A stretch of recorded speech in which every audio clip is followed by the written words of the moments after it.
Joe Rogan thinks Jake Paul might want to consider hanging up the gloves not just because he lost to Anthony Joshua, but how he lost. The heavyweight boxing bout that took place this past Friday in Miami ended in predictable fashion as the far more experienced Joshua crushed Paul with a combination of punches in the 6th round that resulted in a knockout stoppage and Paul's jaw being broken.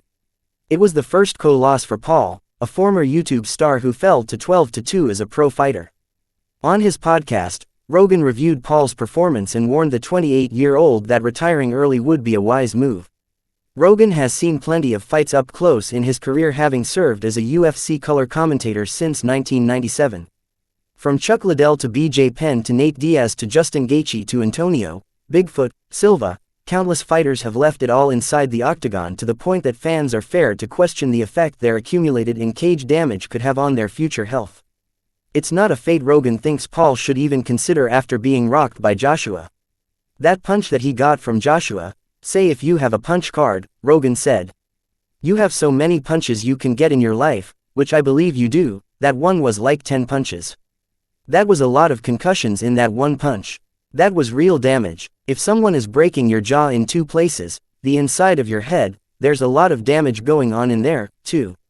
Just don't do it. I know too many guys who wanted to be cool guys, and they kept sparring deep into their 30s and 40s. They would go to the gym and do hard spar, not jiu-jitsu, boxing. Boxing sparring, so they're just standing in front of each other, slugging it out. They'd get bloody noses, laugh about it, and think it was cool, and then they go about their day. And I'm like, man, that's going to get you. Because at a certain point in time, the depression is unavoidable. It just creeps in. Overall, Rogan complimented Paul, calling him a good boxer. Relative to his experience level, Paul took his first pro boxing bout in 2020. He also credited Paul with managing to land a few solid punches on Joshua before the tide clearly turned in the 2-time heavyweight champion's favor. In the beginning, look, if that guy is only fighting 3 rounds, he's AFC king handful, Rogan said of Paul. He's really good. He clocked Anthony Joshua. He did hit him with a big right hand. It didn't have any effect. Anthony Joshua is gigantic. He's so big. He's so much bigger. So the punch he knocks Tyron Woodley out cold with, Anthony Joshua eats it because he's a giant. Paul is also nuts, Rogan added. Just the fact that he's willing to fight the 2-time heavyweight champion, former Olympic gold medalist, a guy who is gigantic, in his prime, built like a Greek god, and he's a one-punch killer.